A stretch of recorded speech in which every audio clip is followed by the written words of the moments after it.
Alors, grâce à vous, on a la chance de découvrir ces documents incroyables, uniques même. On va peut-être commencer par le tout début de l'histoire, là où tout a commencé. Tout à fait, donc on est le 26 septembre 1810 et on a donc un registre de comptabilité dans lequel on peut voir que Jean-Frédéric Peugeot, Jean-Pierre Peugeot et Jacques Maillard-Salin injectent chacun 10 000 francs de l'époque dans la nouvelle société donc, qui s'appelle Peugeot Frères Aînés et Jacques Maillard-Salin.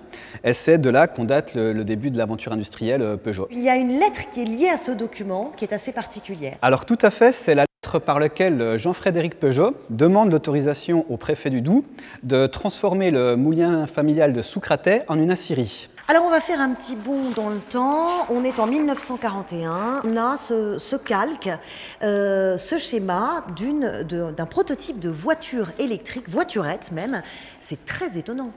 Alors tout à fait, donc on est pendant la période de la Seconde Guerre mondiale où le carburant se fait rare, il coûte très cher, et donc il y a plusieurs fabricants qui recherchent des alternatives, notamment Peugeot qui est déjà sur l'électrique à cette époque et qui va proposer une voiture électrique qui va être produite en 377 exemplaires. Donc la Poste, les médecins étaient à l'époque les destinataires de ces voitures qui étaient nécessaires. Et on a des bénévoles dans notre association qui se souviennent d'avoir le médecin qui venait chez eux en VLV, qui était la seule voiture électrique à l'époque disponible. On a aussi, en un peu plus récent, ce qu'on appelle un dessin de style. Donc là, on va être en 1981. La fameuse 205. C'est la voiture qui va sauver le groupe. On est en grande difficulté, en danger.